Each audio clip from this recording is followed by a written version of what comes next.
Hello friends, कैसे हो आप सब लोग। I hope you all are doing well. सबकी तैयारियां जो है एग्जाम की बहुत जोर शोर से चल रही होंगी। तो फ्रेंड्स, जैसे कि मैंने आपसे प्रॉमिस किया था, पास्ट 10 ईयर्स के यूपीएससी के क्वेश्चन पेपर मैं अपने चैनल पे डिस्कस करूंगी। इसी सीरीज में इकोनॉमिक्स के क्वेश्चन पेपर हमने शुरू किए हैं। इकोनॉमिक्स के जो 2019 के क्वेश्चंस हैं उनके 3 वीडियोस मेरे चैनल पे बना के रखे हुए हैं, आप चाहे तो फायदा उठा सकते हैं। 2018 का भी एक वीडियो मैंने ऑलरेडी अपने चैनल पे डाल दिया हुआ है और 2018 का ये दूसरा वीडियो है।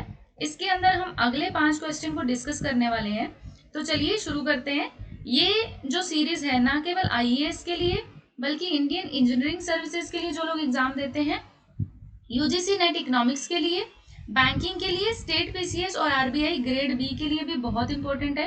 क्योंकि पास्ट 10 ईयर के क्वेश्चन जब आप डिस्कस कर लेते हो, आपकी नॉलेज का स्पेक्ट्रम जो होता है वो बहुत वाइड हो जाता है।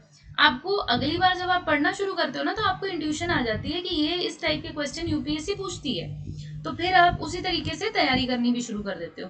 तो चलिए शुरू करते हैं। आज का हमारा फर्स्ट क्वेश्चन है,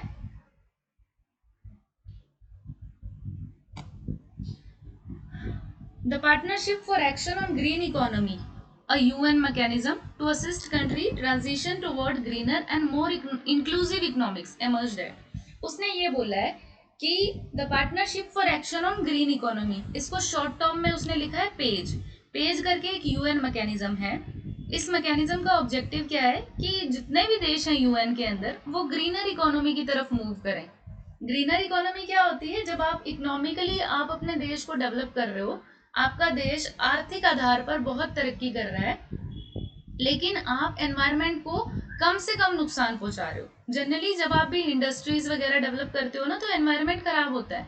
बट ग्रीनर इकोनॉमी क्या कहती है कि आप एनवायरनमेंट को नुकसान पहुंचाए बगैर या कम से कम नुकसान पहुंचाकर, और जितना आप अभी नुकसान पहुंचा रहे हो इकोनॉमिक ग्रोथ के लिए, उससे कम नुकसान पहुंचाकर आप अपने देश में इकोनॉमी का डेवलपमेंट करो। ठीक है, तो उसने बोला है कि इन चारों में से किस जगह पे, किस टाइम पे ये आइडिया जो है पेज वाला है, जो आया था, एग्जिस्टेंस में आया था, मतलब पहली बार रिकॉग्नाइज किया गया था।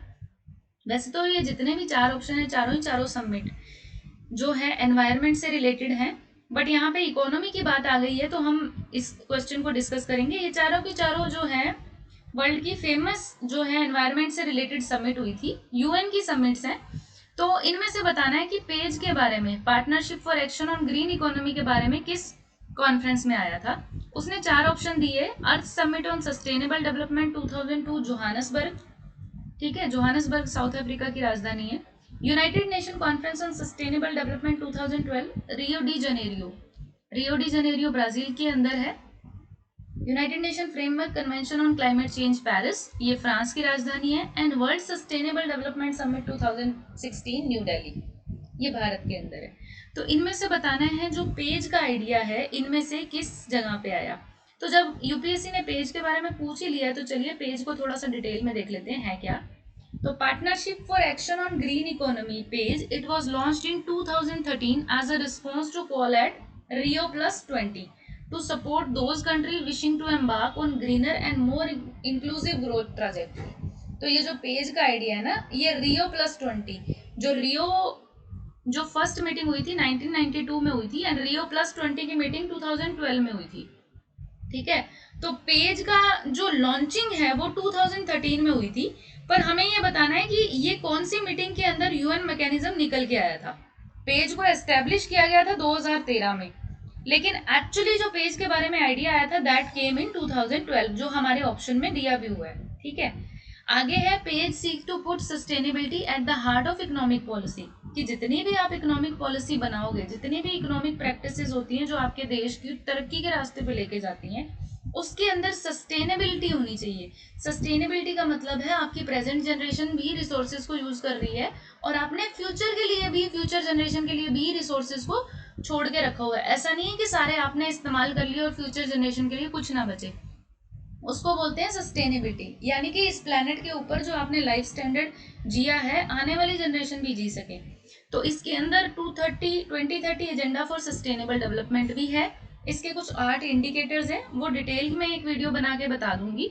And it support nations and region in reframing economic policy, क्योंकि इकोनॉमिक पॉलिसी पहले हार्डकोर इकोनॉमिक डेवलपमेंट की होती थी, अब उसके अंदर सस्टेनेबिलिटी भी लेके आनी है और एनवायरनमेंट का भी कंसिडरेशन लेके आनी है, तो पॉलिसी को रीफ्रेम करना पड़ेगा। तो उसके लिए जो पेज की पार्टनरशिप है वो बनाई गई है। इसके अंदर इकोनॉमिक ग्रोथ है, इनकम को क्रिएट करना है, जॉब क्रिएट करना है, पॉवर्टी और इनइक्वालिटी को कम करना है, and ecological foundation of economy. Ecological यानी कि पर्यावरण से रिलेटेड जो फाउंडेशन है इकोनॉमी की वो होनी चाहिए। ऐसा नहीं कि अंधाधुंध आप इंडस्ट्रीज बनाते जाओ एंड फिर उससे पोल्यूशन बढ़ता जाए, फिर लोगों की हेल्थ खराब हो जाए। तो आपको ये सारी चीजें देखनी है। अब अगर इकोनॉमिक पॉलिसीज को रीफ्रेम करना है तो कोई एक इंसान नहीं कर सकता, इसके लिए बड़ी बड़ी ऑर्गेनाइजेशन को साथ देना पड़ेगा। तो पेज के अंदर भी 5 दुनिया की बड़ी बड़ी ऑर्गेनाइजेशंस आई हैं, ये यूएन से रिलेटेड है। पेज के अंदर 5 यूएन की एजेंसीज हैं। United Nation environment programme, UNEP, international labour organization, and ये इंटरनेशनल लेबर ऑर्गेनाइजेशन का लोगो है, और ये जो है यूनैप का लोगो है, यूनाइटेड नेशन एनवायरनमेंट प्रोग्राम। इसके सारे प्रोग्राम एनवायरनमेंट से रिलेटेड होते हैं, ठीक है। And then UN industrial development organization, UNIDO, इसका काम होता है कि दुनिया के अंदर इंडस्ट्रीज को डेवलप करने के लिए जो इनपुट्स देती है और रिपोर्ट्स वगैरह भी पब्लिश करती है। UN institution for training and research, ये भी यूएन का ही एक ऑर्गेनाइजेशन है, United Nation, and United Nation development programme. Development programme जो होता है वो स्मॉल कंट्रीज जो होते हैं, पुअर कंट्री या लीस्ट डेवलप कंट्री, उनको डेवलप करने के लिए फंडिंग भी करता है और उनको आइडियाज भी देता है, ठीक है। तो ये सारी 5 ऑर्गेनाइजेशन मिलके जो है पेज के अंतर्गत, यानी कि partnership for action on green economy, इसके साथ इसके अंदर जो है नए नए आइडियाज और इकोनॉमिक पॉलिसीज निकाल के आएंगे, ठीक है। तो this is it about the ILO and all. ये 5 ऑर्गेनाइजेशन मिलके पेज को संभालेंगे। तो जैसा कि मैंने डिस्कस किया, ये आइडिया जो है ये जो है 2013 में लॉन्च किया गया था, लेकिन इसका जो फर्स्ट आइडिया है वो आया था 2012 की रियो डी जेनेरियो की समिट के अंदर, रियो +20। रियो जो फर्स्ट था वो 1992 था, फिर उसके बाद आगे से आगे ऐड होते गए, और 2012 तक आते आते रियो समिट जो फर्स्ट समिट है उसके 20 साल हो गए थे। तो 20वीं एनिवर्सरी पे इसको रियो +20 बोला गया है, और यहाँ पे जो मीटिंग हुई थी उसके अंदर पेज का आइडिया आया था, ठीक है। Enough for first question. चलिए नेक्स्ट क्वेश्चन की तरफ चलते हैं। Increase in absolute and per capita real GNP do not connote a higher level of economic development if। अच्छा, उसने ये बोला है कि एब्सोल्यूट यानी पूरे देश की, और पर कैपिटा यानी कि पर पर्सन की जो GNP ग्रॉस नेशनल प्रोडक्ट है, it do not connote a higher level of economic development.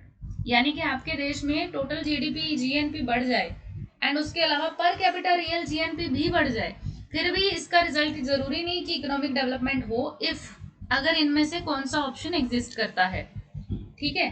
तो ऑप्शंस देख लेते हैं। Industrial output fails to keep pace with agriculture, कि इंडस्ट्रियल आउटपुट आपकी जो है ज़्यादा आ गई, कम हुई है, बट एग्रीकल्चर आउटपुट आपकी ज़्यादा आई है। Agriculture output fails to keep pace with industrial output, मतलब इंडस्ट्रियल आउटपुट बहुत ज़्यादा है लेकिन एग्रीकल्चर आउटपुट कम है। दोनों का जो लेवल है उसमें बहुत ज़्यादा डिफरेंस है। पॉवर्टी एंड अनएम्प्लॉयमेंट इंक्रीज, अगर आपके देश में गरीबी और बेरोजगारी बढ़ जाती है। Import grow faster than export, अगर आपके देश में एक्सपोर्ट से ज़्यादा इंपोर्ट होते हैं, इंपोर्ट अगर ज़्यादा हो गए तो वैसे बैलेंस ऑफ पेमेंट के अंदर दिक्कत आ जाती है, आपकी फॉरेन एक्सचेंज जो रिजर्व्स है उसमें इश्यूज आ जाते हैं, ठीक है। तो चलिए इस क्वेश्चन के ऑप्शंस को डिस्कस करने से पहले देख लेते हैं। देखो, उसने बोला है इंक्रीज इन पर कैपिटल एंड रियल GNP। जब इंक्रीज इन GDP या GNP की बात आती है तो ये क्वांटिटेटिव फिगर है, ये इकोनॉमिक ग्रोथ की तरफ इशारा करता है। बट क्वेश्चन में उसने पूछा है कि इनकी ग्रोथ होने के बावजूद भी आपकी इकोनॉमिक डेवलपमेंट नहीं हुई, ठीक है। तो पहले कंसेप्ट डिस्कस करते हैं कि इकोनॉमिक ग्रोथ और इकोनॉमिक डेवलपमेंट होता क्या है। देखो, इकोनॉमिक ग्रोथ का मतलब क्या होता है, ये जो नंबर्स होते हैं ना चार्ट्स वगैरह, उसमें देखा जाता है इकोनॉमिक ग्रोथ क्या होती है, increase in real national income और नेशनल आउटपुट, यानी कि इंक्रीज इन GNP या GDP, ठीक है। GDP के साथ साथ इंक्रीज इन GNP भी जो है वो ग्रोथ के अंडर काउंट किया जाता है, और ये क्वांटिटेटिव मेजर है, मतलब नंबर्स की हेल्प से हम इसको देखते हैं। जैसे पिछले साल हमारे देश में जो इकोनॉमिक ग्रोथ हुई थी, GDP ग्रोथ थी, वो कुछ थी, उसके मुकाबले इस बार जो है 23.9% गिर गई है, यानी कि 24% हमारी GDP ग्रोथ जो है वो नेगेटिव गई है, यानी कि ग्रो होने की बजाय कम हुई है, ठीक है। तो ये सारे नंबर जो है ना वो ग्रोथ को सिग्निफाई करते हैं। अगर हम ये कहें कि हमारी जो इकोनॉमी है वो पिछले साल की तुलना में 10% आगे बढ़ी, तो जीडीपी ग्रोथ 10% है ना, तो वो उस तरह से ग्रोथ ऐसे दिखाते हैं हम लोग, ग्रोथ के अंदर नंबर्स बढ़ते हैं। जैसे हमारे देश की जीडीपी नंबर्स क्या है, जीएनपी के नंबर्स क्या है, पर कैपिटा जीएनपी के नंबर्स क्या है, ठीक है, तो वो इकोनॉमिक ग्रोथ को काउंट करते हैं। अब क्वेश्चन क्या पूछना चाह रहा है, क्वेश्चन हमें ये सिग्निफाई कर रहा है कि इकोनॉमिक डेवलपमेंट के साथ आपकी जो रियल जीएनपी और जीडीपी बढ़ती है, तो वो इकोनॉमिक डेवलपमेंट को नहीं सिग्निफाई करती। तो पहले देख लेते हैं इकोनॉमिक डेवलपमेंट क्या होती है। जो इकोनॉमिक डेवलपमेंट होती है, it means improvement in the quality of life and living standard. Quality of life और लिविंग स्टैंडर्ड में चौतरफा, चारों तरफ से अगर बढ़ोतरी हो रही है, आपकी क्वालिटी ऑफ लाइफ बढ़ रही है और आपका लिविंग स्टैंडर्ड चारों तरीके से बढ़ रहा है। कैसे? आपके देश में एजुकेशन अच्छी है, लिटरेसी है, आपके लोग पढ़े लिखे हैं, आपके देश में लाइफ एक्सपेक्टेंसी अच्छी है, मतलब लोग काफी उम्र तक जिंदा रहते हैं। क्योंकि अगर आपके देश में आपको हमारी जीडीपी बढ़ती जा रही है, बट 40-50 के बाद किसी का भरोसा नहीं है, किसी भी टाइम किसी की भी डेथ हो सकती है, तो वो एक तरह से एक ग्रोथ, जो डेवलप नेशन की थ्योरी नहीं होती है। डेवलप देशों में लोग काफी एज तक जिंदा रहते हैं, बहुत लंबे लंबे टाइम तक जिंदा रहते हैं। जैसे जापान में लगा लो 100 साल से उम्र लोगों की जिंदगी निकल जाती है, तो वो एक डेवलप कंट्री माना जाता है। पर कैपिटा जीडीपी यानी कि हर इंसान की इनकम जो है, पर पर्सन इनकम जो है वो कितनी बढ़ रही है, एंड हेल्थ केयर, ये सारी की सारी चीजें इकोनॉमिक डेवलपमेंट में आ जाती है। जीडीपी जो होती है वो ग्रोथ का फैक्टर है, लेकिन इकोनॉमिक डेवलपमेंट का एक पार्ट है। ठीक है, अगर आपके देश की जीडीपी बढ़ जाए तो आप बोलोगे हमारा इकोनॉमी जो है वो ग्रोथ हो रही है इकोनॉमी की। लेकिन डेवलपमेंट की जब आप बात करते हो ना, तो उसमें ये सारी चीजें आ जाती हैं। उसके अलावा डेवलपमेंट ये भी कहती है कि ग्रोथ बढ़ने से ऑफकोर्स डेवलपमेंट बढ़ सकती है, बट इसके अंदर क्या होना चाहिए, आपके रिसोर्सेज का यूज ऑप्टिमल होना चाहिए। ऐसा नहीं कि आपने बहुत सारे रिसोर्सेज को वेस्ट करके थोड़ी सी ग्रोथ आपने अचीव कर ली तो वो डेवलप नहीं माना जाएगा। एंड आपके देश की जो भी ग्रोथ है ना, वो गरीब और अंडर डेवलप्ड जो सोसाइटी का पार्ट है उस तक पहुंचनी चाहिए। आपके देश ने बहुत ज्यादा जीडीपी बढ़ा ली, आपके नंबर्स बहुत अच्छे हैं, आपके देश की जो आजकल बात हो रही है 5 ट्रिलियन इकोनॉमी, वहां तक पहुंच भी जाओ, बट गरीब इंसान को खाना खाने के लिए 2 टाइम का ना मिले, तो वो एक तरह से डेवलपमेंट का जो है वो सिग्निफाई नहीं होगी, वो डेवलपमेंट नहीं मानी जाएगी। ठीक है, तो डेवलपमेंट का मतलब आई होप आपको समझ में आ गया होगा। चलिए क्वेश्चन की तरफ वापस चलते हैं। अब इनमें से जो बेस्ट ऑप्शन है that is poverty and unemployment increase. अगर आपके देश की जीडीपी बढ़ गई, लेकिन इसके बावजूद आपके देश के अंदर गरीबों की संख्या बढ़ गई, यानी गरीबी बढ़ गई, और आपके देश में बेरोजगारी बढ़ गई, तो फिर इसका मतलब चाहे आपकी जीडीपी कितनी भी बढ़ जाए, इट डज नॉट मीन कि आप इकोनॉमिकली डेवलप हुए। क्योंकि जब आप डेवलपमेंट की बात करते हो तो आपके देश के यूथ को जो है ना रोजगार मिलना चाहिए, जॉब मिलनी चाहिए। ठीक है, तो इस हिसाब से हमारा ऑप्शन 3 जो है करेक्ट है, option C is the right answer. ठीक है, नेक्स्ट क्वेश्चन की तरफ चलते हैं। कंसीडर दी फॉलोइंग स्टेटमेंट, कुछ स्टेटमेंट्स दिए हैं, उसको पढ़ के बताना है इसमें से क्या सही है क्या गलत है। Human capital formation as a concept is better explain in the terms of a process. तो वो बोल रहा है कि ह्यूमन कैपिटल फॉर्मेशन जो होती है वो एक प्रोसेस होती है विच एनेबल्स, जिससे क्या होगा, इन 4 ऑप्शंस में दिया गया है। देखिए, individual of a country to accumulate more capital, क्या आपके देश के इंसानों के पास ज्यादा कैपिटल हो तो क्या आप उसे ह्यूमन कैपिटल कहेंगे। सेकंड ऑप्शन है increase in knowledge skill level and capacity of the people of the country. आपके देश के लोगों में नॉलेज अच्छी हो, स्किल लेवल अच्छा हो, कैपेसिटी अच्छी हो, तो क्या आप उसे ह्यूमन डेवलपमेंट बोलेंगे। Accumulation of tangible wealth, tangible wealth में क्या आता है, जो चीज़ों को आप टच कर सकते हो। जैसे आपके देश में मशीनें जो पर पर्सन बढ़ जाएं, बहुत सारी मशीनें लगा दी जाएं, बहुत सारे प्लांट्स लगा दिए जाएं, फैक्ट्रीज लगा दी जाएं, तो वो टेंजिबल वेल्थ है। Accumulation of intangible wealth, intangible wealth में क्या आता है, आपकी वेल्थ जिसको आप टच ना कर सको, जैसे सर्विसेज आ जाती हैं, सर्विस सेक्टर जो होता है ना, दैट एक्यूमुलेट्स इनटेंजिबल वेल्थ। ठीक है, सो इन चारों में से बेस्ट जो है ह्यूमन कैपिटल को क्या बोला जाता है। तो ह्यूमन कैपिटल का बेसिकली मतलब क्या होता है कि आपके देश के इंसान जो है, जितने भी लोग हैं आपके देश में जो जॉब करेंगे, वो कितना इफेक्टिवली कर पाएंगे। अगर उनके पास नॉलेज अच्छी होगी, उनका स्किल लेवल अच्छा होगा, उनकी लाइफ एक्सपेक्टेंसी जो है, मतलब हेल्थ है, वो अच्छी रहेगी, तो वो आपकी ह्यूमन कैपिटल के अंदर काउंट होता है। तो यहाँ पे बेस्ट जो है that is second option, increasing the knowledge skill level and capacity of the people of the country. Second option is the right answer, तो B is the right correct answer. Fourth question की तरफ चलते हैं. Economy one of the result of British rule in India 19th century. तो 19th century में जब India में British rule चल रहा था तो इकोनॉमिकली उसने इंडिया के इकोनॉमिक आर्थिक ढांचे पे क्या असर डाला. 4 ऑप्शन दिए हैं, चारों में से एक करेक्ट आंसर है. Increase in the export of Indian handicraft. क्या इंडिया के हैंडीक्राफ्ट जो है उनका एक्सपोर्ट बढ़ गया था. लेकिन हमने तो 12th क्लास की एनसीईआरटी में पढ़ा था कि नहीं जी, इंडिया का तो हैंडीक्राफ्ट जो है धंधा ही पूरा खत्म कर दिया था ब्रिटिश ने, क्योंकि इनके पास मशीनें अच्छी थी, उससे इंडियन हैंडीक्राफ्ट का जो काम ही खत्म कर दिया इन्होंने. तो एक्सपोर्ट बढ़ाया तो नहीं होगा, अगर बढ़ाया होता तो वो सेक्टर डेवलप हो जाता. सेकेंड है growth in the number of Indian owned factories. क्या ब्रिटिश रूल में इंडियन ओन्ड फैक्ट्रीज बढ़ गई. लेकिन हमने तो ये पढ़ा है कि अंग्रेजों ने जो फैक्ट्रियां लगाई वो उनकी अपनी थी, क्योंकि वो अपनी फैक्ट्रीज लगा के इंडिया से रॉ मटेरियल लेके उसको मैन्युफैक्चर करके फिर इंडिया के अंदर ही सेल करते थे. तो उन्होंने अपनी मशीनें लगाई थी. तो ज़रूरी नहीं है कि इंडिया के लोगों के नाम पे जो फैक्ट्रीज हो वो बड़ी हो. अंग्रेजों ने अपने नाम पे जरूर फैक्ट्रियां बढ़ाई थी. Commercialisation of Indian agriculture. क्या भारतीय कृषि को कमर्शियलाइज कर दिया गया. ठीक है, कमर्शियलाइज करने का मतलब है उसको व्यापारिक स्तर पे लेके गए.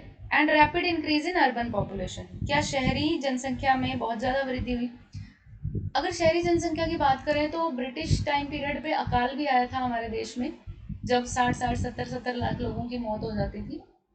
ब्रिटिश गवर्नमेंट ध्यान नहीं देती थी. जैसे पूना में भी एक बहुत बड़ा अकाल आया था, तो बहुत सारे लोग मर जाते थे, बहुत सारे लोग भूखे मर जाते थे, और कई बार महामारी भी फैल जाती थी, प्लेग वगैरह, तो उससे भी बहुत सारे लोग मर जाते थे. तो ऐसा नहीं है कि पॉपुलेशन सिर्फ बढ़ी थी, घटी भी थी. ठीक है, तो इसके अंदर जो बेस्ट ऑप्शन है that is commercialisation of Indian agriculture. जैसा कि हमने पढ़ा था, जो अंग्रेज थे वो नील की खेती करवाते थे. नील जो है नीला कलर होता है, ब्लू कलर, इंडिगो बोलते हैं उसको, एंड उसकी खेती करवाते थे. और जो किसान पहले अपना अनाज वगैरह, मक्का वगैरह, चावल वगैरह बोते थे, उनको जबरदस्ती बोला जाता था कि आप नील की खेती करो, क्योंकि वो उन्होंने बेचनी होती थी. So this is commercialisation. आप कृषि को एक व्यापारिक स्तर पे ले गए, कृषि को आपने व्यापार का हिस्सा बना दिया, क्योंकि नील जो है, नील ब्लू कलर जो है, बिकता बहुत ज्यादा था, तो वो उसकी खेती करवाते थे. एंड उसकी खेती करवाने के चक्कर में बहुत सारे किसानों के ऊपर बहुत सारे जुल्म भी होते थे. खैर ये हिस्ट्री की बात है, but as of now economically they did was commercialisation of Indian agriculture. ठीक है, पांचवा और आज का लास्ट क्वेश्चन है. Consider the following statement. Food safety standards act 2006 replace the prevention of food adulteration act 1954. जो food safety and standard act 2006 में आया, क्या उसने फूड अडल्ट्रेशन एक्ट 1954 को रिप्लेस किया. The food safety and standards authority of India is under the charge of director general of health services in union ministry of health and family welfare. Food safety and standard authority of India जो है, क्या director general of health services in union ministry of health and family welfare के under है. ये दोनों statement consider करने से पहले थोड़ा सा और जान लेते हैं कि फसाई जो है एग्जैक्टली है क्या. तो food safety and standard authority of India, फसाई जो है, एक ऑटोनोमस स्टैट्यूटरी बॉडी है. ऑटोनोमस को ध्यान से पढ़िए. ऑटोनोमस बॉडी वो होती है जब गवर्नमेंट एक ऐसा, किसी भी डिपार्टमेंट या मिनिस्ट्री के अंदर एक ऐसा डिपार्टमेंट लेके आती है जिसके डेली के कामों में गवर्नमेंट इंटरफेयर नहीं करेगी, लेकिन उसकी आउटपुट जो है वो गवर्नमेंट के लिए इंपॉर्टेंट है. तो food safety and standard authority of India इस टाइप का एक जो है बॉडी है, स्टैट्यूटरी बॉडी, यानी कि कानूनी जो है संस्था है, तो जिसके डेली काम में गवर्नमेंट इंटरफेयर नहीं करती, लेकिन जिसके आउटपुट बहुत इंपॉर्टेंट है. आपने सुना होगा इंडिया के अंदर जो है मैगी के ऊपर बहुत बड़ी कंट्रोवर्सी हुई थी. तो वो मैगी के अंदर जो लेड है ना, वो food safety and standard authority of India इन्होंने निकाला था. और कैडबरी के ऊपर भी एक बहुत बड़ी कंट्रोवर्सी हुई थी, जब कैडबरी चॉकलेट के अंदर जो है कीड़े निकले थे, तो उसके ऊपर भी फसाई ने एक्शन लिया था. इन्होंने कैडबरी को बोला था आप अपनी पैकिंग करने का तरीका और पैकिंग का जो पेपर है उसको चेंज कीजिए, और उनको करना भी पड़ा था. ठीक है, और मैगी वालों को भी अपना वो जो मसाला है उसकी जो कॉम्पोजिशन है उसको चेंज करना पड़ा था. ठीक है, सो दिस इज व्हाट फसाई has done so far. I hope आप लोगों में से कईयों को मैगी और कैडबरी वाला केसेस याद आ गए होंगे. बट ये ऑटोनोमस बॉडी है. ऑटोनोमस बॉडी का मतलब क्या होता है कि पूरी तरह से गवर्नमेंट के, मतलब ऐसा नहीं है कि गवर्नमेंट हर लेवल पे देखेगी. तो ऑटोनोमस बॉडी के जो सीईओ और जो इनके चीफ होते हैं, चेयरमैन होते हैं, वो खुद गवर्नमेंट, सेंट्रल गवर्नमेंट है वो डिसाइड करती है, वो डायरेक्ट गवर्नमेंट ही डिसाइड करती है. तो वो सेक्रेटरी लेवल के लोग होते हैं. सेक्रेटरी मतलब जो आईएएस ऑफिसर होते हैं ना, जो डायरेक्ट मिनिस्टर ऑफ स्टेट के अंडर होते हैं। कोई भी अगर आप डिपार्टमेंट ले लो, जैसे ये जो फसाई है, it comes under ministry of health and family welfare. तो जो minister of health and family welfare होगा स्टेट लेवल का, उसके जस्ट नीचे सेक्रेटरी आएगा। तो वो सेक्रेटरी लेवल के लोग जो होते हैं वो food safety and standard authority of India को जो है हेड करते हैं। ठीक है, इट मीन्स जो सेकंड ऑप्शन है वो यहीं पे गलत हो गया, क्योंकि डायरेक्टर जनरल की पोस्ट जो होती है ना वो सेक्रेटरी लेवल से बहुत नीचे होती है। ठीक है, डायरेक्टर जनरल के ऊपर जॉइंट सेक्रेटरी होता है, उसके ऊपर सेक्रेटरी होता है। तो सेकंड ऑप्शन यहीं पे गलत हो जा रहा है। ठीक है, फिर हेडक्वार्टर इसका दिल्ली के अंदर है। और FSS एक्ट यानी कि food safety and standard act जो है 2016 में आया था। It consolidates various act and order. तो क्या हुआ था कि पहले 6 एक्ट थे इंडिया में, 6 के 6 फूड सेफ्टी से रिलेटेड थे। उन 6 के 6 एक्ट को खत्म करके एक नया प्रॉपर एक इकट्ठा करके एक अम्ब्रेला एक्ट बना दिया गया।